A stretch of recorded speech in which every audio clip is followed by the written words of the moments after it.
Hello everyone, আসসালামু আলাইকুম সকলকে। তোমাদের সবাইকে আমাদের পিনেকল ফিজিওলজির নতুন একটা লেকচারে স্বাগত জানাচ্ছি। তো ভাইয়া আমরা কিন্তু আমাদের প্রথম আইটেমের প্রথম লেকচারটা অলরেডি করে ফেলছি। আজকে আমরা দ্বিতীয় লেকচারটা করা স্টার্ট করব। আচ্ছা, আজকে লেকচারে আমাদের টপিকটা কি? আমরা প্রথম লেকচারটা যেখানে শেষ করছিলাম সেখান থেকে আমরা স্টার্ট করব positive feedback mechanism or PFM, feed forward control or adaptive control, আর লাস্টে হচ্ছে আমাদের কিছু প্র্যাকটিস প্রবলেমস থাকবে। ওকে, বিগত বছরের কিছু প্রশ্ন আমরা দেখার চেষ্টা করব। তো চলো আমরা স্টার্ট করতে পারি। প্রথমে আমরা হচ্ছে পিএফএম নিয়ে একটু পড়াশোনা করার চেষ্টা করব। আচ্ছা, এখন বিষয়টা হচ্ছে পজিটিভ ফিডব্যাক মেকানিজম কিন্তু আমরা গতদিন অল্প করে কিছু পড়াশোনা করছিলাম, তাই তো? কোনো প্রসেস বা কোনো ফ্যাক্টর যদি বেড়ে যায় তাহলে পিএফএম কি করবে? তাকে আরো বাড়াবে, কমে গেলে আরো কমাবে, তাই তো? নেগেটিভটা ছিল উল্টা, তাই না? বেড়ে গেলে কমাইতো, কমে গেলে বাড়াইতো। বাট পিএফএমটা কি?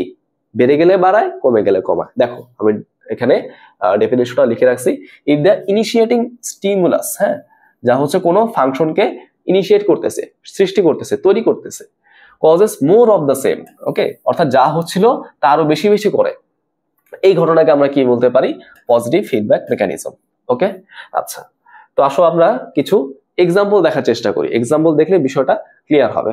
ওকে, আচ্ছা, এখানে একটা মজার বিষয়টা কি জানো? মজার বিষয়টা হচ্ছে আমাদের পিএফএম, পজিটিভ ফিডব্যাক মেকানিজম, এটা কিন্তু ভালো হইতে পারে, খারাপও হইতে পারে। এটা আমাদের বডির জন্য বেনিফিশিয়ালও হইতে পারে, বডির জন্য একটা অ্যাডভান্টেজ হিসেবেও কাজ করতে পারে, আবার সেটা কিন্তু বডিকে হার্মও করতে পারে। নেগেটিভ ফিডব্যাক মেকানিজমে কিন্তু এরকম কিছু দেখা যায় না। Negative feedback mechanism is always beneficial, always useful for the body. But PFM এর ক্ষেত্রে কিন্তু সেই কথাটা বলা যায় না। এটা ভালোও হইতে পারে, খারাপও হইতে পারে। আচ্ছা, আরেকটা কথা বলা উচিত কি, এনএফএফ, নেগেটিভ ফিডব্যাক মেকানিজম, এটা মোটামুটি সব সিস্টেমের উপরে কাজ করে। বেশিরভাগ সিস্টেমের উপরে হচ্ছে এনএফএফটা প্রযোজ্য। পিএফএমটা কিছু সিলেক্টিভ সিস্টেমের সিলেক্টিভ ফাংশনের জন্য প্রযোজ্য হয়। ওকে, এই পয়েন্টগুলো কি মাথায় থাকবে না? অনেক বেশি গুরুত্বপূর্ণ। যখন আমরা নেগেটিভ এবং পজিটিভের পার্থক্যগুলো পড়বো তখন কিন্তু এই পয়েন্টগুলো অনেক বেশি ইম্পর্টেন্ট হবে। দেখার চেষ্টা করি এক্সাম্পলস এর মধ্যে। প্রথমে আমরা দেখবো হচ্ছে অ্যাডভান্টেজেস বা ইউজফুলনেস অথবা বা বেনিফিশিয়াল রোলস, এগুলো আমি দেখতে পারি। প্রথম পয়েন্টটা কি দেখো, ব্লাড ক্লটিং। ওকে, রক্ত জমাটবদ্ধকরণে কিন্তু পিএফএমটা অ্যাপ্লাই হয়। দেখো, কোথাও যদি আমাদের ব্লিডিং হওয়া শুরু করে, কোথাও যদি কেটে যায়, সে জায়গার ব্লিডিংটাকে আটকানোর জন্য কি হয়? ব্লাড ক্লটিং হওয়া শুরু করে, রাইট? ব্লাড কোয়াগুলেট করা শুরু করে। এখন এই কোয়াগুলেশন কিন্তু একটা লং প্রসেস। ওকে, যদিও হ্যাঁ 4 থেকে 5 মিনিটের মধ্যে প্রসেসটা শেষ হয়ে যায়। ওকে, একটা অ্যাভারেজ আমি বলতে পারি, বাট প্রসেসটা কিন্তু আর সিম্পল না। এখানে কি হয়, প্রথমে কিছু ফ্যাক্টর অ্যাক্টিভেটেড হয়ে যায়, সেই অ্যাক্টিভেটেড ফ্যাক্টরগুলো পরবর্তীতে অন্যান্য কিছু ইনঅ্যাক্টিভেটেড ফ্যাক্টরকে অ্যাক্টিভেটেড করে, তাই না? তার মানে আমি যা শুরু করছিলাম, যা আমি করতেছিলাম, সেই কাজটাকে আমি কন্টিনিউ করতেছি, সেটাকে উল্টারও কমাই ফেলি নাই। অ্যাক্টিভেটেড হয়েছে, আমি সেটাকে ইনঅ্যাক্টিভেটেড করে নাই, বরঞ্চ এটা দিয়ে আমি অন্যান্য ফ্যাক্টরকে অ্যাক্টিভেটেড করে ফেললাম, তাই না? বাড়ছে মানে আমি আরো বাড়াচ্ছি। এই জন্য এটা কিন্তু আমরা পিএফএম এর মধ্যে ইনক্লুড করতে পারি। ওকে, এর কারণে কি হয়, ফাইব্রিন মনোমার গুলো মিলিত হয়ে হয়ে ফাইব্রিন নেট তৈরি করে ফেলে, রাইট? আচ্ছা, এগুলোটা কিন্তু আমরা সিভিএস আবার পড়বো, সমস্যা নাই। দেখো এখানে বলা আছে in response to A ruptured blood vessels, যখন কোনো ব্লাড ভেসেলস রাপচার্ড হয়ে যায়, ফেটে যায়, সেখান থেকে যখন কোনো ব্লাড বের হওয়া শুরু করে, তখন সাম ফ্যাক্টরস আর অ্যাক্টিভেটেড ফার্স্ট। কিছু ফ্যাক্টর হচ্ছে প্রথমে অ্যাক্টিভেটেড হয় এবং এই অ্যাক্টিভেটেড ফ্যাক্টর গুলো অন্যান্য ইনঅ্যাক্টিভেটেড ফ্যাক্টরকে অ্যাক্টিভেট করে, তাই তো? তার মানে বাড়তেছিল আরো বাড়াচ্ছে, এরকম বিষয়টা, তাই না? এই প্রসেসটা কন্টিনিউ হয় until clot is formed and bleeding is stop. যতক্ষণ না আমাদের ব্লাড ক্লটটা তৈরি হচ্ছে এবং ক্লটের মাধ্যমে ব্লিডিংটা যতক্ষণ না থামতেছে, ততক্ষণ আমরা কি করব? এই কাজটা করে যাব, ততক্ষণ আমাদের পজিটিভ ফিডব্যাক চলতে থাকবে। আচ্ছা, তারপর কি দেখো, চাইল্ড বার্থ অর পার্চুরেশন। হ্যাঁ, এই পয়েন্টটা অনেক বেশি ইম্পর্টেন্ট। মাঝে মাঝে টিচাররা হচ্ছে এটা জিজ্ঞেস করে, হ্যাঁ, এটা জানতে চাই যে পার্চুরেশন বলতে তুমি কি বুঝো। এবং পার্চুরেশন জিনিসটা আমি কেন হাইলাইট করতেছি, কারণ এই পার্চুরেশন ওয়ার্ডটা, হ্যাঁ, এটা কিন্তু কোনো রেফারেন্স বইতে নাই। এটা তোমরা যে রেফারেন্স বই মানে যে গাইড বইটা ফলো করো না কেন, কোনো গাইড বইয়ের মধ্যে এই শব্দটা উল্লেখ নাই। এই শব্দটা শুধুমাত্র আমাদের গাইডনের মধ্যে উল্লেখ আছে। সো টিচাররা এটাকে অনেকটা ইন্ডিকেটর বা আইডেন্টিফায়ার হিসেবে ইউজ করে যে তুমি কি এই শব্দটা বলতে পারতেছো কিনা। বলতে পারতেছো মানে তুমি টেক্সট বই পড়ছো, এরকম ভাবে বিষয়টা আর কি ইয়া করা হয়, বুঝছো? এইভাবে হচ্ছে বিষয়টা আর কি পরীক্ষা করে দেখা হয়। ওকে, যেমন ধরো আমার ভাইভাতে কিন্তু আমি এই জিনিসটা ফেস করছি বলেই আমি এটা উল্লেখ করছি, তাই না? আমি যে খুব বেশি টেক্সট বই পড়তাম এরকম না। আমরা সবাই হচ্ছে রেফারেন্স বই পড়ি, বাট টেক্সট বইয়ের সাথে অ্যাটাচ থাকা কিন্তু ভালো। তোমরা যারা হচ্ছে সামনে পোস্ট গ্রাজুয়েশনের জন্য ট্রাই করবা, তোমাদের জন্য কিন্তু এটা অনেক বেশি গুরুত্বপূর্ণ হবে। যাই হোক, এগুলো আমাদের পরেও দেখা যাবে, সমস্যা নাই। সো চাইল্ড বার্থ বা পার্চুরেশন মানে কি? বাচ্চা জন্ম দেওয়া। এই বাচ্চা জন্ম দেওয়ার প্রসেসটা কিন্তু পিএফ এর একটা ভালো এক্সাম্পল। কিরকম হইতে পারে? দেখো, যখন আমাদের যে জরায়ু বা ইউটেরাসটা আছে, ইউটেরাসে যখন কন্ট্রাকশন হওয়া শুরু করে, এই কন্ট্রাকশন হওয়ার মেইন টার্গেটটা কি? এই নবজাত মানে বাচ্চাটাকে বডি থেকে বের করে দেওয়া, তাই না? তার মানে কন্ট্রাকশন হচ্ছে, যদি এখানে এনএফএম কাজ করতো, সেই মাসগুলোকে সে রিল্যাক্স করে ফেলতো, তাই না? কন্ট্রাকশন হচ্ছে, রিল্যাক্স করে ফেলবে, বাচ্চাকে আর বের হবে না। আমাদের বডি টার্গেটটা কি? বাচ্চাটাকে বের করা। তো যদি কন্ট্রাকশন হয়, আমাকে আরো বেশি বেশি কন্ট্রাকশন করতে হবে। কতক্ষণ করবো? যতক্ষণ না বাচ্চাটা ডেলিভার হচ্ছে, তাই না? তার মানে আমাদের ইউটেরাইন ওয়ালে যে মাসলগুলো আছে, এই মাসলে একবার কন্ট্রাকশন শুরু হলে সেটা আরো বেশি কন্ট্রাক্ট করা দরকার, একবার শুরু হলে আরো বেশি বেশি করে করা দরকার। তাহলে এটাকে নিশ্চয়ই আমাদের পজিটিভ ফিডব্যাক মেকানিজমের মধ্যে পড়বে, তাই না? এই কথাগুলো এখানে লেখা আছে, খেয়াল করে দেখো। when the uterus contracts, the baby's head pushes through the cervix and stretches it. তার মানে সার্ভিসকে স্ট্রেচ করার মাধ্যমে আমি একটা সিগন্যাল তৈরি করতেছে, যেটা আমাদের ব্রেনে চায়, ঠিক আছে? তাহলে ব্রেন বুঝবে কি, এখন আমাদের বাচ্চা ডেলিভার করার সময় চলে আসছে। তার মানে আমাকে এখন কি করতে হবে? আমাকে আমাদের ইউটেরাইন মাসলগুলোকে কন্ট্রাক্ট করা লাগবে। ইউটেরাইন মাসলগুলোকে আমাকে সংকোচন করা লাগবে। ওকে, এরকম বিষয়টা। দিস প্রসেস কন্টিনিউস আনটিল আমাদের ইউটেরাইন কন্ট্রাকশনটা এত বেশি স্ট্রং হবে, যার ফলে বাচ্চাটা জন্ম হয়ে যাবে। ওকে, যখন জন্ম হয়ে যাবে তারপর কিন্তু এই কন্ট্রাকশনটা থেমে যাবে, ঠিক আছে? তখন আমাদের পিএফএমটা স্টপ হয়ে যায়। বাট যতক্ষণ না জন্ম হচ্ছে ততক্ষণ কিন্তু পিএফএম চলতে থাকে। ওকে, বুঝতে পারছি না? আচ্ছা, তারপর যাই। এরপর দেখো জেনারেশন অফ নার্ভ সিগন্যাল, যেটাকে আমরা অ্যাকশন পটেনশিয়াল বলতে পারি। এটা কিন্তু আমাদের এই কার্ডের আন্ডারে পড়তে হবে। অ্যাকশন পটেনশিয়াল বলতে আসলে কি বোঝায়? ওকে, আচ্ছা, তো চিন্তা করে দেখো, অ্যাকশন পটেনশিয়াল মানে কি জানো? কোনো কাজ করার জন্য, সেটা বডির যে কোনো কাজ হইতে পারে, কোনো কাজের জন্য সিগন্যাল তৈরি করা। শেষ, কোনো কাজের জন্য সিগন্যাল তৈরি করা। যেমন ধর আমাদের যে মাসকুলার অ্যাক্টিভিটি গুলো হয়, এই যে আমাদের মাসলটাকে কন্ট্রাক্ট করা লাগে, তাই না? যার ফলে আমাদের হাতটা ভাঁজ হয়। এই কন্ট্রাকশনের জন্য কিন্তু ব্রেন থেকে সিগন্যাল আসে, তাই না? কিভাবে সিগন্যাল আসে বলতো? অ্যাকশন পটেনশিয়াল তৈরি করার মাধ্যমে সিগন্যাল আসে। তো খেয়াল করে দেখো, যখন আমাদের কোনো নার্ভ ফাইবার স্টিমুলেটেড হয় কাজ করার জন্য, তো যখন তাকে স্টিমুলেশন দেওয়া হয়, সংকেত দেওয়া হয়, তখন সে কি করে? তখন সে হচ্ছে সোডিয়াম চ্যানেলগুলোকে খুলে দেয়। আমাদের সোডিয়াম চ্যানেলগুলোকে, নার্ভ ফাইবারের মধ্যে যে সোডিয়াম চ্যানেলগুলো থাকে, এগুলোকে খুলে দেয়। যার ফলে কি হবে? সেই চ্যানেলগুলো দিয়ে সোডিয়াম আয়ন হচ্ছে নার্ভ ফাইবারে প্রবেশ করতে থাকে। ওকে, তো প্রথমে আমাদের অল্প কিছু সংখ্যক সোডিয়াম চ্যানেল খুলে যায়। তাহলে এখানে যদি এনএফএম কাজ করতো, খোলা চ্যানেলগুলো বন্ধ হয়ে যেত, তাই না? তাহলে কি আর সোডিয়াম আয়ন কি আসতে পারতো? আসতে পারতো না। বাট এখন আমাদের কি করতে হবে? আমাদের সিগন্যাল তৈরি করতে হবে। আমি কিছু আয়ন আনছি, আমাকে আরো বেশি করে আয়ন আনতে হবে, তাই না? তাহলে যা হচ্ছিল তাকে আমি আরো কয় গুণ বাড়ায় ফেলবো। তাহলে এটা নিশ্চয়ই আমাদের পিএফএম এর এক্সাম্পল হয়ে গেল। তার মানে খেয়াল করে দেখো, আমাদের প্রথমে কি ছিল? Slide leakage of sodium cations. প্রথমে সোডিয়াম ক্যাটায়ন গুলো অল্প অল্প করে আসতেছিল, বাট এখন আমাদের কি করতে হবে?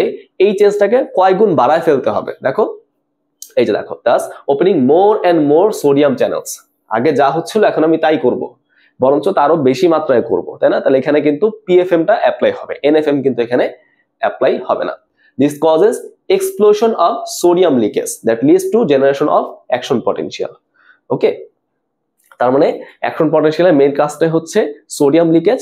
আমি যদি একবার শুরু করে ফেলি, সেই কাজটাকে আমাদের আস্তে আস্তে বাড়াইতে হবে। তার মানে এটা কিন্তু একটা পিএফএম এর প্রাইম এক্সাম্পল। ওকে, তাহলে দেখো আমি কিন্তু এখানে 3টা এক্সাম্পলের ইন ডিটেলস ব্যাখ্যা বলছি, তাই না? বাকি কোনোটা কিন্তু আমি ইন ডিটেলসে ব্যাখ্যা বলি নাই, কারণ পরীক্ষার জন্য এই 3টাই বেশি লাগে। হ্যাঁ, পরীক্ষার জন্য এই 3টা ভালো করে জানতে হয়। যদি এগুলো খুব সামান্য কথা, এগুলো কিন্তু অনেক বেশি ব্যাখ্যা আছে, অনেক ভালো ব্যাখ্যা আছে। যেমন ব্লাড ক্লটিং এর ব্যাখ্যাটা আমরা সিভিএস এ পড়বো। হ্যাঁ, তারপর ধর হচ্ছে আমরা ব্লাডের মধ্যে পড়বো, ফার্স্ট পার্টের সেকেন্ড পার্টের মধ্যে পড়বো। চাইল্ড বার্থের ব্যাখ্যাটা আমরা হচ্ছে রিপ্রোডাকশন ফিজিওলজির মধ্যে পড়বো। তারপর ধর হচ্ছে এটাও কিন্তু আমরা কার্ড 1 এর অন্য একটা আইটেমের মধ্যে পড়বো। সো এখানে আমরা যা দিছি সেটা হচ্ছে আমাদের বর্তমান কনটেক্সট অনুযায়ী। এগুলো কিন্তু আরো অনেক বিস্তারিত ব্যাখ্যা আছে, সেগুলো আমরা পরবর্তীতে পড়বো। ঠিক আছে? আচ্ছা, আর কি কি এক্সাম্পল হওয়া সম্ভব? মিল্ক ইজেকশন রিফ্লেক্স, তাই তো? একজন ওমেন যখন কনসিভ করে, যখন তার বাচ্চাটা ডেলিভারি হয়ে যায়, তখন কিন্তু তার ব্রেস্টে কি আসে? মিল্ক তৈরি হওয়া শুরু করে, তাই না? আচ্ছা, এটা কিন্তু পিএফএম এর একটা এক্সাম্পল হতে পারে। Luteinizing hormone surge before ovulation, অর্থাৎ ওভুলেশন বা ডিম্বপাতের আগে লুটিনাইজিং হরমোন বলে একটা হরমোন আছে, এই হরমোন একটা পিক লেভেলে চলে যায়। ওকে, আমাদের সাইকেলের 14তম দিনে। এগুলো আমরা হচ্ছে রিপ্রোডাকশন ফিজিওলজির মধ্যে পড়বো। তারপর কি দেখো, ইনসুলিন সিক্রেশন। যদি আমরা আমাদের বডিতে অনেক বেশি সুগার ইনটেক করে ফেলি, এই সুগারকে কমানোর জন্য বডিতে কি হবে, ইনসুলিন বের হবে, রাইট? যত বেশি সুগার তত বেশি ইনসুলিন, তাই না? তাহলে বেশির এগেইনস্টে বেশি, নিশ্চয়ই পিএফএম। তোমরা কি বুঝতে পারছো না? আচ্ছা, ভেরি গুড। এবার চলে আসো হচ্ছে একটা নতুন টপিক, সেটা কি, PFM can sometimes be harmful. অর্থাৎ এটা কিন্তু আমাদের বডিকে সবসময় যে বেনিফিট দিবে এরকমও না, মাঝে মাঝে ক্ষতিগ্রস্ত করতে পারে। কজিং ভিশিয়াস সাইকেল, মানে ক্ষতিগ্রস্ত বা ক্ষতিকর সাইকেল, তাই তো? ভিশিয়াস মানে কি, ক্ষতিকর, তাই তো, আক্রমণাত্মক এরকম। এবং সেটা কিন্তু আমাদের ডেথের জন্য কিন্তু রেসপন্সিবল। বুঝতে পারছো? তার মানে এনএফএম কি করতো, ডেথকে আটকাইতো, তাই না? Maintain the homeostasis, right? আর পিএফএম কি দেখতে পারতেছি, বেশ কিছু সিস্টেমের পিএফএম কিন্তু মানুষকে মৃত্যুর দিকে আরো ঠেলে দেয়। ওকে, দেখো বিষয়টা আসলে কিরকম, অনেকের কাছে একটু অবাক লাগতে পারে যে আমাদের বডির ভিতরে এরকম একটা মেকানিজম আছে যার কারণে আমরা মারা যেতে পারি, তাই না? বিষয়টা কিরকম খেয়াল করে দেখো। আমি যদি একটা এক্সাম্পল নিই, আমাদের বইয়ের মধ্যে একটা মাত্র এক্সাম্পল আছে এবং এই এক্সাম্পলটা টিচাররা অনেক বেশি শুনতে চান, অনেক বেশি জানতে চান। খেয়াল করে দেখো, সেটা হচ্ছে আমাদের ব্লিডিং এর এক্সাম্পল। আমরা কি বলছিলাম, যখন আমাদের বডি থেকে ব্লিডিং হওয়া শুরু করে, রক্তপাত হওয়া শুরু করে, আমাদের বডি চাইবে কি, সেটা হচ্ছে কন্ট্রোল করে ফেলতে চাইবে। ওকে, রক্ত বের হচ্ছে, আমি সেটা হচ্ছে ব্লাড ক্লটিং এর মাধ্যমে, পজিটিভ ফিডব্যাক মেকানিজমের মাধ্যমে ব্লিডিংটাকে আটকাবো। তারপরে যে ব্লিডিং হওয়ার মাধ্যমে কি হয়ে গেল বলতো, ব্লাড প্রেশারটা কমে গেল না, সেটা হচ্ছে ব্যারোরিসেপ্টরের মাধ্যমে, নেগেটিভ ফিডব্যাক মেকানিজমের মাধ্যমে আর কন্ট্রোল হয়ে যায়, রাইট? আমাদের বডি হচ্ছে মেইনলি ব্লাডটাকে এভাবে আটকাইতে চায়, বডিটাকে এভাবে হোমিওস্ট্যাসিস মেনটেন করতে চায়। তার মানে ব্লিডিং এর সাথে কিন্তু positive feedback mechanism, negative feedback mechanism দুইটাই জড়িত, কিন্তু দুইটা ভিন্ন ভিন্ন অ্যাসপেক্টে, তাই না? আচ্ছা, তো খেয়াল করে দেখো, এই যে আমাদের যে ডায়াগ্রামটা আছে তুমি এখানে দেখতে পারতেছো, এই ডায়াগ্রামটা আমাদের গাইটন স্যারের বইয়ের মধ্যে আছে। ওকে, আমি দেখতে পারতেছি কি, ধরো এটা হচ্ছে আমাদের সেই এটা হচ্ছে আমাদের ওয়াই অ্যাক্সিস বরাবর কি আছে বলতো, ব্লাডের পরিমাণটা আছে। হ্যাঁ, রক্ত কি পরিমাণ আমাদের ব্লাডের মধ্যে থাকে, লেটস সে আমরা সেটা বললাম কত, 5 লিটার। শুরুতে আমাদের লেসেন অন এন এভারেজ একজন মানুষের বডিতে 5 লিটার রক্ত থাকে। সো আমাদের বডি কি করবে, হোমিওস্ট্যাসিস অনুযায়ী সবসময় এই 5 লিটার রক্তকে মেইনটেইন করতে চায়, বুঝছো? সবসময় হচ্ছে 5 লিটার রক্তকে সে কন্ট্রোল করতে চাইবে। কোন একটা সময় হঠাৎ করে ধরো কোনো অ্যাক্সিডেন্ট হয়ে গেল, যার ফলে কি হলো, আমাদের সাডেন একটা চেঞ্জ হয়ে গেল, হ্যাঁ, রক্তপাত শুরু হয়ে গেল একদম সাডেনলি। ওকে, যতক্ষণ আমি রক্তপাতটাকে 1 লিটার বা তার মধ্যবর্তী কোনো মানের মধ্যে রাখতে পারবো, তখন কি হয়ে যাবে, তখন এইটা আবার বৃদ্ধি পেয়ে স্বাভাবিক মানে চলে যেতে পারে। ওকে, বিষয়টা কি বুঝতে পারছো? মানে 5 লিটার থেকে যদি আমি মোটামুটি 1 থেকে 1.5 লিটারের মধ্যে ব্লিডিং করে ফেলি, হ্যাঁ, রক্ত কমতেছে, বাট 1 থেকে 1.5 লিটারের মতোই মাত্র কমছে। ওকে, সেই ক্ষেত্রে কি হয়ে যেতে পারে, আমি যদি সেই পরিমাণের মধ্যে ব্লিডিংটাকে স্টপ করে ফেলতে পারি, 1 থেকে 1.5 লিটারের মধ্যে যদি আমি ব্লিডিংটাকে স্টপ করে ফেলতে পারি, তাহলে আমাদের বডির নেগেটিভ ফিডব্যাক মেকানিজম কি করবে, সেটাকে আবার বৃদ্ধি করে 5 লিটারের মধ্যে চলে নিয়ে যেতে পারে। বুঝতে পারছি না? আমি আরেকটা এক্সাম্পল দিই, ধরো আমাদের আগে 5 লিটার ছিল, অ্যাক্সিডেন্ট হওয়ার কারণে কারো বডিতে ধরো লেসে আমরা 4 লিটার রক্ত হয়ে গেছে, মানে 1 লিটার গন।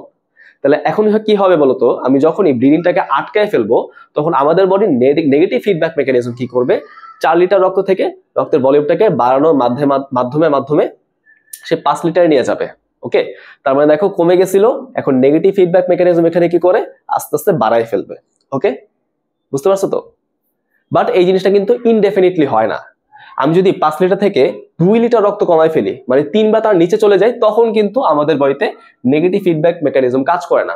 তখন কি কাজ করে বলতো, তখন আমাদের বডিতে হচ্ছে পজিটিভ ফিডব্যাক মেকানিজম কাজ করে।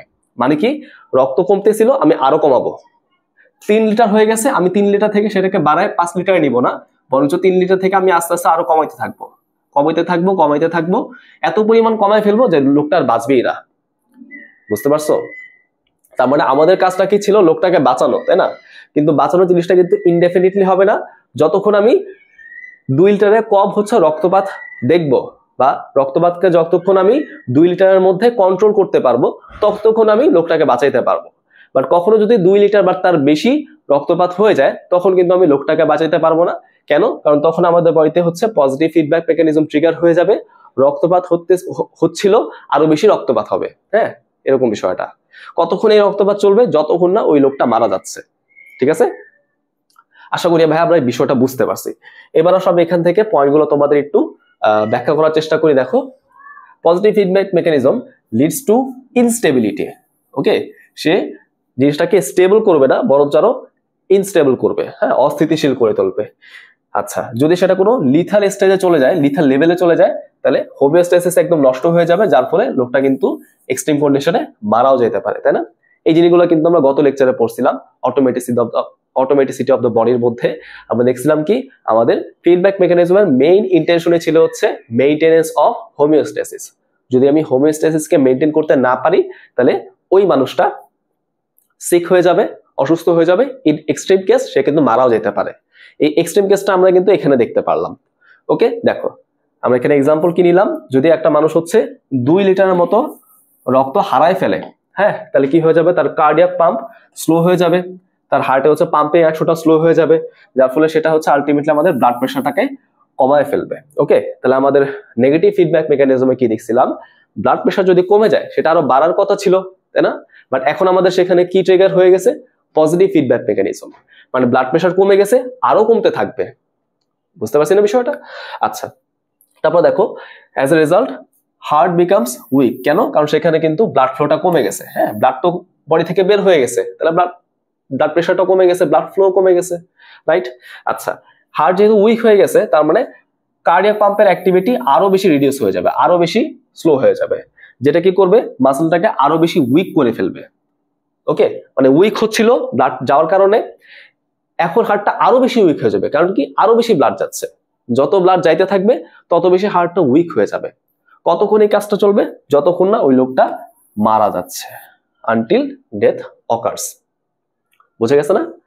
আশা করি আমরা বুঝতে পারছি। আচ্ছা, দেখো তোমাদের জন্য একটা হোমওয়ার্ক দিছি। সো আমাদের মেডিকেল আসলে এত বেশি হোমওয়ার্কের প্রচলন নাই, বাট আমি চেষ্টা করতেছি যাতে এই মেডিকেল স্টাডিজটা যত ইন্টারঅ্যাক্টিভ করা যায়, তাই না?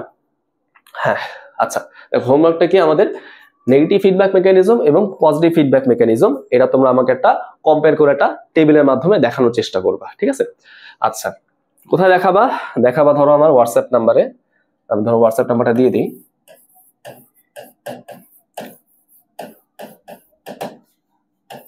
এই নাম্বারে আমাকে মেসেজ করে পাঠাবা, ঠিক আছে?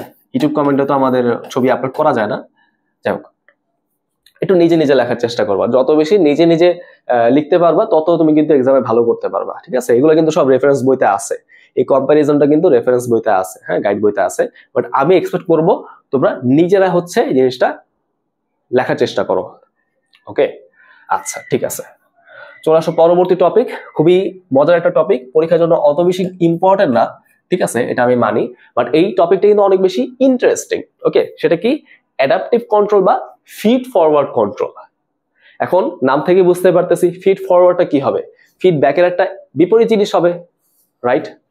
ফিডব্যাকটা কি ছিল বলতো, আমি একটা ইনপুট দিব, তার এগেইনস্ট একটা আউটপুট তৈরি হবে, তাই না? এবং ইনপুট এবং আউটপুটের মধ্যে একটা সম্পর্ক তৈরি হবে, তুমি বলতে পারো, রাইট? একটা জবাব তৈরি হবে, এরকম তুমি বলতে পারো, রাইট? আমরা দেখছিলাম কিন্তু গতদিন। সো ফিড ফরওয়ার্ডে কি হবে, দেখো, ফিডব্যাকের জন্য কিন্তু একটা অ্যাকশন হওয়া দরকার ছিল, একটা ইনপুটের দরকার ছিল, বাট ফিড ফরওয়ার্ডে তেমন কোনো ইনপুটের দরকার নেই।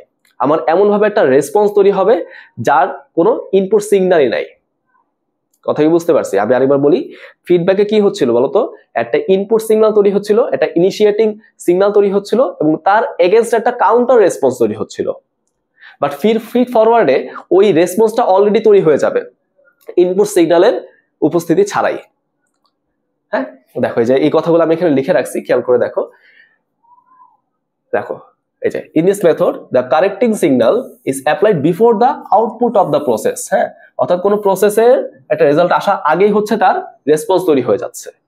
এবং এর ডেফিনিশনে কি লেখা দেখো তো, it is a delayed negative feedback mechanism. তার মানে বলতে পারো ফিড ফরওয়ার্ড কন্ট্রোলটাকে আমরা একটা দীর্ঘায়িত বা বিলম্বিত নেগেটিভ ফিডব্যাক মেকানিজমের মতোই তুমি চিন্তা করতে পারি। হ্যাঁ, বুঝতে পারছি তো? আচ্ছা, একটু জিনিসটা একটু অন্যরকম লাগতে পারে ভাই, নেগেটিভ ফিডব্যাক মেকানিজম ডিলেড হওয়া মানে কি, তাই না? ডিলেড হওয়া মানে কি? আচ্ছা, আমরা একটা এক্সাম্পল দিয়ে বোঝার চেষ্টা করি। ধরো শীতের সময়, তাই না? শীতের সময় আমরা কিন্তু গরম পানি দিয়ে গোসল করি, তাই না? আচ্ছা, কেন আমরা গরম পানি করি? কারণ আমি জানি আমার পানিটা ঠান্ডা, তাই না? এই ঠান্ডা পানি দিয়ে যদি আমি গোসল করি আমার কিন্তু সর্দি জ্বর হইতে পারে, তাই না? তাহলে খেয়াল করে দেখো, আমি কিন্তু এখনো পানিটা আমার গায়ে ঢালি নাই। ঢালার আগেই আমি অ্যাজাম্পশন করে নিছি পানিটা ঠান্ডা, এটা যদি আমি আমার গায়ে ঢালি তাহলে আমার কিন্তু সর্দি লাগবে। তার মানে এখনো কিন্তু আমার কোনো ইনপুট সিগন্যাল আসে নাই, আমি কিন্তু ঠান্ডা পানিটা গায়ে ঢালি নাই। আমি কি করলাম, ইনপুট সিগন্যালটা আসার আগেই তার একটা কাউন্টার রেসপন্স তৈরি করে নিলাম। ওই পানিটাকে গরম করার জন্য আমি কি করলাম, গিজারে পানিটা গরম করে সে পানির মধ্যে ঢেলে দিলাম, তাই না? তাহলে এইটাই হচ্ছে আমাদের সেই ফিড ফরওয়ার্ড প্রসেসটা। ওকে, কথা এখন ক্লিয়ার না? আশা করি এখন আমাদের ক্লিয়ার হলো। আচ্ছা, তারপর দেখো এখানে আবার কিছু মেকানিজম দেওয়া হয়েছে। মেকানিজমটা অত বেশি গুরুত্বপূর্ণ না, জাস্ট একবার রিডিং করবা। দেখো এখানে কি বলেছে, during movement if the actual and intended motor behaviors, হ্যাঁ, actual and intended motor behaviors মানে কি? অ্যাকচুয়াল বিহেভিয়ার মানে হচ্ছে যেটা আমি আসলে করতেছি, আর ইন্টেন্ডেড বিহেভিয়ার মানে যেটা আমি করতে চাচ্ছি। হ্যাঁ, এই দুটা বিহেভিয়ার যাতে যদি ম্যাচ না করে তাহলে কি হবে, একটা এরর সিগন্যাল জেনারেট করবে, যেটা কি করবে, যেটা হচ্ছে আমাদের এই ফিড ফরওয়ার্ড কন্ট্রোলটাকে ট্রিগার করে, হ্যাঁ, চালু করে দেয়, এরকম বিষয়টা। ওকে, তাহলে জিনিসটা এক্সাম্পলটা কিরকম বা জিনিসটা কিভাবে আমি বুঝতে পারি? বোঝার জিনিসটা কিন্তু সেম, আমি যেটা বলে ফেলছি, তাই না? আমি চাচ্ছি গোসল করতে, তাহলে আমার এটা কিন্তু ইন্টেন্ডেড বিহেভিয়ার, বাট আমি ওই ঠান্ডা পানিতে গোসল করতে চাচ্ছি না, তাহলে এটা কিন্তু আমার অ্যাকচুয়াল বিহেভিয়ার, তাই না? তাহলে ব্যাচ করলো কি, আমার গোসল করতে হবে, আমার ইন্টেনশন একটা, বাট আমি গোসল করতে পারতেছি না, তাহলে আমার অ্যাকচুয়াল অ্যাকশন আরেকটা। তাহলে যদি ম্যাচ না করে তখন আমাদের কি হয়ে যাবে, তখন হচ্ছে আমাদের এই ফিড ফরওয়ার্ড কন্ট্রোলটা ট্রিগার্ড হয়ে যায়, তখন আমি গিজারের মধ্যে পানি গরম করব। ওকে, বিষয়টা তাহলে আমি আশা করি তোমাদের বুঝাইতে পারলাম। আচ্ছা, তাহলে এই হচ্ছে আমাদের টপিকগুলো গেল। এবার আমরা কিছু প্র্যাকটিস প্রবলেম করব এবং এক্সপেক্ট করব এই প্রশ্নগুলো তোমরা এখন ইজিলি সলভ করতে পারবা। তো আমি তোমাদের কিছু হেল্প করে দিই। প্রথমে দেখো আমাদের কিছু পিবিকিউজ আমি এখানে নিছি, একটাই পিবিকিউজ আছে। এই women is pregnant for 9 month full term, মানে তার কয়েকদিনের মধ্যে ডেলিভারি হয়ে যাবে, তার বাচ্চাটা তার গর্ভে বড় হয়ে গেছে। She developed lower abdominal pain and contraction, তাই না? আচ্ছা, ঠিক আছে। কন্ট্রাকশনটা কেন তৈরি হচ্ছে বলতো? ইউটেরাইন মাসেলে তৈরি হচ্ছে। কেন? কারণ বাচ্চাটাকে এখন আমাদের কি করতে হবে, বের করতে হবে, রাইট? আচ্ছা, what type of feedback mechanism does it indicate? Contraction হচ্ছে আরো বেশি কন্ট্রাকশন করে বাচ্চাটাকে বের করতে হবে। কতক্ষণ কন্ট্রাকশনটা চলবে? যতক্ষণ না বাচ্চাটা ডেলিভারি হচ্ছে। এটা কি ধরনের ফিডব্যাক মেকানিজম বলো? এটা কিন্তু পজিটিভ ফিডব্যাক মেকানিজম। ওকে, পজিটিভ ফিডব্যাক মেকানিজম। তাহলে আশা করি ভাইয়া এটা তোমরা বুঝতে পারছো, এটা কিন্তু আমরা অলরেডি ব্যাখ্যা করে ফেলছি। এবার তুমি নিজের ভাষায় এই জিনিসগুলোকে লেখার চেষ্টা করবে, এগুলো সব কিন্তু হোমওয়ার্ক। ওকে, এগুলো সব তুমি হোমওয়ার্ক করবা, আমি তোমাকে ইন্ডিকেট করে দিচ্ছি কোনটা কিরকম হইতে পারে, বাকিটা তুমি সলভ করে ফেলবা। Give some examples of positive and negative feedback mechanism আমরা আলোচনা করে ফেলছি। Why is positive feedback mechanism called a vicious cycle, এটাও কিন্তু আমরা আলোচনা করে ফেলছি। এইটা রিটেন, এমসিকিউ, ভাইবা সবকিছুর জন্য ইম্পর্টেন্ট। ওকে, আচ্ছা, পরে আমরা আসি হচ্ছে এসিকিউ। এটার মধ্যে কি আছে দেখো, discuss positive feedback mechanism mentioning definition and explanation with example. Definition, explanation, example সব দেওয়া লাগবে, তাই না? কোন এক্সাম্পল গুলো এখানে দেখাবা? ওই যে আমি দেখেছিলাম কিন্তু, জেনারেশন অফ নার্ভ সিগন্যাল, হ্যাঁ, তারপর ধরো হচ্ছে এই পার্চুরেশন, তারপর ধরো হচ্ছে ওই ব্লাড ক্লটিং, এগুলো দেখাইতে পারো। পরে কি বলছে দেখো, how positive feedback mechanism can cause vicious cycle and sometimes be useful. Useful এর জিনিসটা কিন্তু এই যে এক্সাম্পল আমরা পড়ে ফেলবো। আর ভিশিয়াস সাইকেল কোনটা দিবা? এই যে এই গ্রাফটা দিবা, যেটা আমরা একটু আগে শিখলাম, এই গ্রাফটা তুমি দিয়ে দিবা। হ্যাঁ, প্র্যাকটিস করলে এই জিনিসটা আঁকা সুন্দর হয়ে যাবে, ঠিক আছে? আচ্ছা, গেল। এবার আমরা কিছু এমসিকিউ দেখার চেষ্টা করি। এগুলো হচ্ছে ট্রু ফলস, তাই না? এমসিকিউ বলতে মেডিকেল আমরা কি বুঝি? ট্রু ফলস বুঝি। আমরা যে এমসিকিউ গুলো প্র্যাকটিস করে আসছিলাম আমাদের অ্যাডমিশন টেস্ট বা আমাদের একাডেমিকে, সেগুলো এখানে আমরা বলি হচ্ছে SBA, সিঙ্গেল বেস্ট অ্যান্সার। হ্যাঁ, তো এই টপিকে আমি শুধুমাত্র এমসিকিউস গুলো নেওয়ার চেষ্টা করছি, দেখার চেষ্টা করি। দেখো, হোমিওস্ট্যাসিস মিন্স, মানে হোমিওস্ট্যাসিসের মধ্যে তুমি কোন কোন ক্যারেক্টারিস্টিক্স পাবা? Static condition of the body fluid, এই কথা কি ঠিক? দেখো, স্ট্যাটিক কন্ডিশন মানে কি জানো? স্থির অবস্থা, স্থির হয়ে আছে এরকম। এখন আমাদের বডি ফ্লুইড কিন্তু স্থির অবস্থায় থাকে না, সেটা কিন্তু সবসময় মুভমেন্টের উপর থাকে, তাই না? আমি যদি বলতাম কনস্ট্যান্ট কন্ডিশন, তাহলে কিন্তু কথাটা ঠিক ছিল। স্ট্যাটিক কন্ডিশন আর কনস্ট্যান্ট কন্ডিশন কিন্তু সেম না, বুঝছো? স্ট্যাটিক কন্ডিশন মানে মুভমেন্ট করতেছে না, স্থির হয়ে বসে আছে। আর কনস্ট্যান্ট কন্ডিশন মানে কি, তার যে এলিমেন্টস বা তার যে প্রপার্টিস গুলো, তাদের কোনো চেঞ্জ হচ্ছে না। সে মুভমেন্ট করতেছে বাট তার এলিমেন্টস গুলো চেঞ্জ হচ্ছে না, এরকম বিষয়টা। ওকে, তাহলে স্ট্যাটিক কন্ডিশন বলে সেটা কিন্তু সঠিক কথা হবে না, এটা কি হয় বলতো, এটা কিন্তু ফলস হবে। কনস্ট্যান্ট কন্ডিশন বললে আবার ট্রু হইতো। To maintain normal level of all constituent, হ্যাঁ হোমিওস্ট্যাসিসের টার্গেটই তো কি কনস্ট্যান্ট কন্ডিশন মেইনটেইন করা, তাই না? তার মানে এটাকে আমরা ট্রু বলবো, তাই তো? আচ্ছা, to maintain static condition of ইএসএফ, না এটা তো ফলস, আগে ব্যাখ্যা করে ফেলছি। To maintain normal blood pressure, হ্যাঁ এটাই ঠিক আছে, আমাদের ব্লাড প্রেশারটাকে 120/80 তে রাখতে হবে, তাই না? নর্মাল ভ্যালুতে রাখতে হবে। স্টেসিস অফ ফ্লুইড ফ্লো, না ফ্লুইড ফ্লোটা আমাদের কি করতে হবে, সবসময় ডাইনামিক রাখতে হবে, সবসময় সচল রাখতে হবে, তাহলে এটাও কিন্তু আমাদের ফলস হয়ে গেল, ঠিক আছে? ওকে, পরের প্রশ্নে দেখি নেগেটিভ ফিডব্যাক মেকানিজমের ক্ষেত্রে কোন কোন কথা ঠিক। Acts on most control system, হ্যাঁ কথাটা ঠিক আছে। মনে রাখবো নেগেটিভ ফিডব্যাক মেকানিজমই হচ্ছে বেশিরভাগ সিস্টেমে কাজ করে, কিন্তু পজিটিভ ফিডব্যাক মেকানিজম কিছু সিলেক্টিভ সিস্টেমে কাজ করে। সো নেগেটিভ ফিডব্যাক মেকানিজমের জন্য এই কথা ঠিক আছে। Is not effective in blood pressure regulation, না এই কথাটা ভুল, কারণ সে কিন্তু ইফেক্টিভ থাকবে, তাই না? ব্লাড প্রেশার রেগুলেশনে সে কিন্তু কাজ করে থাকবে। Returns the factors towards the mid value, হ্যাঁ এটা কিন্তু আমরা ডেফিনেশনে পড়ে আসছি, এটা কিন্তু ঠিক আছে কথাটা। Consist of hormonal and nervous system, হ্যাঁ এই কথাও ঠিক আছে, বুঝছো? এই কথাটা কিন্তু ঠিক আছে, হ্যাঁ এটা আমরা বই ভেতরে পড়লে দেখবো যে সরাসরি কথাটা উল্লেখ আছে। হরমোনাল সিস্টেমে এটা কাজ করে কিরকম, যদি বডিতে ইনসুলিনের পরিমাণ বেড়ে যায়, আমাদের বডিতে কি করবে, ইনসুলিনের পরিমাণটাকে কমায় ফেলতে চাইবে। বুঝছো তো বিষয়টা? যদি ধরো হচ্ছে অ্যালডোস্টেরনের পরিমাণটা বেড়ে যায়, আমাদের বডি কি করবে, অ্যালডোস্টেরনের পরিমাণটা কমায় ফেলতে চাইবে, রাইট? আচ্ছা, is effective in blood clotting mechanism, না ব্লাড ক্লটিং তো আমাদের হয় পজিটিভ ফিডব্যাক মেকানিজমের মাধ্যমে, তাই নয় কি? তাহলে এটা কিন্তু ফলস হয়ে গেল, ঠিক আছে? তার মানে ব্লাড প্রেশারটা হচ্ছে এনএফএম বাট ব্লাড ক্লটিংটা হচ্ছে পিএফএম। ওকে, তারপর দেখি আমরা কিছু এক্সাম্পল দেখতেছি। Negative feedback mechanism is involved with, দেখি কি কি এক্সাম্পল এখানে। রেগুলেশন অফ ব্লাড প্রেশার, হ্যাঁ এই কথাটা কিন্তু ঠিক আছে। ওকে, ব্লাড কোয়াগুলেশন, না ব্লাড কোয়াগুলেশন মানে হচ্ছে ব্লাড ক্লটিং, তাহলে এটা কিন্তু পিএফএম এর example. Regulation of growth hormone secretion, হ্যাঁ হরমোনাল সিস্টেমে কিন্তু আমাদের এই এনএফএম কাজ করে, তাই না? অনেক বেশি গ্রোথ হরমোন হয়ে যাওয়া মানে কি, ওই মানুষটার সাইজ অনেক বেশি বড় হয়ে যাবে, তাই না? যেটাকে আমরা জাইগেন্টিজম এবং অ্যাক্রোমেগালি বলি, তাই তো? ডিজিজ তো আমি তৈরি করব না, তাই না? তার মানে অনেক বেশি যদি অনেক বেশি যদি গ্রোথ হরমোন সিক্রেট হওয়া শুরু করে, আমাদের বডির এনএফএমটা সেটাকে কমায় ফেলতে চাইবে।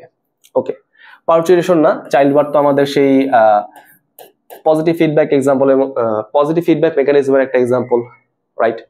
আচ্ছা, আর বডি টেম্পারেচার রেগুলেশন, হ্যাঁ এইটা কিন্তু আমাদের নেগেটিভ ফিডব্যাক মেকানিজমের মধ্যে পড়বে। টেম্পারেচার বেশি হয়ে গেলে সে কমাইতে চাইবে, কম হয়ে গেলে সে বাড়াইতে চাইবে, তাই না? এই জন্য দেখো গরমের দিনে কিন্তু আমরা এসি চালাইতে চাই, ফ্যান চালাইতে চাই, তাই না? আর ঠান্ডার দিনে কি হয়, গরম কাপড় চোপড় পরতে চাই। আচ্ছা, চলো তাহলে আমরা সামনের দিকে যাই। কি বলছো দেখো, পজিটিভ ফিডব্যাক মেকানিজমে কোন কোন বিষয় ইনক্লুডেড দেখো। Regulates level of substances in the body fluid, তারপরে বডি ফ্লুইডের যে কনস্টিটিউয়েন্টস গুলো আছে, যে পদার্থগুলো থাকে, তাই না, যেই আয়ন্স গুলো থাকে, নিউট্রিয়েন্টস গুলো থাকে, বা যাই কিছু থাকে না কেন, এগুলা কে কন্ট্রোল করে বলতো? নেগেটিভ ফিডব্যাক মেকানিজম, হ্যাঁ এটার সাথে কিন্তু পজিটিভ ফিডব্যাক মেকানিজমের কোনো সম্পর্ক নাই। Is useful in maintaining hormonal level in blood, না হরমোনাল লেভেল তো আমাদের নেগেটিভ ফিডব্যাক মেকানিজম দিয়ে হয়, সো এটা কিন্তু ফলস। আচ্ছা, can lead to A vicious cycle, হ্যাঁ এটা কিন্তু মানুষকে মৃত্যুর দিকে ঠেলে দিতে পারে, তাই না? ওই যে 2 লিটার অফ ব্লাড যদি বের হয়ে যায়, হ্যাঁ ঠিক আছে কথা। Is a initiating stimulus causes more of the same, হ্যাঁ যা হচ্ছিল তারও বেশি বেশি করে হবে, তার মানে এই কথাটাও ঠিক আছে, true. Is seen in most of the control system of the body, না এটা তো এনএফএম এর বৈশিষ্ট্য, আমি একটু আগে দেখছি, সো এটা কিন্তু ফলস। ওকে, আচ্ছা সামনে যাই, আমাদের লাস্ট এমসিকিউ। কি দেখো এখানে কি বলা হয়েছে, এক্সাম্পল গুলো বলা হয়েছে। পিএফএম ইজ ইনভলভড ইন, কোথায় কোথায় ইনভলভড? ব্লাড ক্লটিং, হ্যাঁ কথা ঠিক আছে, ব্লাড ক্লটিং এ পিএফএম হয়। Regulation of carbon dioxide in ECF, না এটা তো এনএফএম এর বৈশিষ্ট্য, আমরা প্রথম ক্লাসে দেখছিলাম। চাইল্ড বার্থ, হ্যাঁ পার্চুরেশন এটা হয়, okay true. Generation of nerve signal, এটা কি হবে? হ্যাঁ এটাও কিন্তু হয়, যত বেশি সোডিয়াম তার থেকে অনেক বেশি সোডিয়াম আমাদের আনা দরকার, হ্যাঁ এটা কিন্তু ঠিক আছে। ওকে, রেগুলেশন অফ ব্লাড প্রেশার, না ব্লাড ক্লটিং এর জন্য ট্রু, বাট ব্লাড প্রেশারের জন্য এটা কিন্তু ফলস। কেন? কারণ ব্লাড প্রেশারটা রেগুলেট হয় এনএফএম এর মাধ্যমে। তাহলে এই ছিল আমাদের আইটেম 1 এর 2টা লেকচার। আশা করি আমরা লেকচারগুলো বুঝতে পারছি। কারো যদি কোনো ডাউট থাকে অবশ্যই আমাকে জানাবা। সবাই ভালো থাকো, আসসালামু আলাইকুম।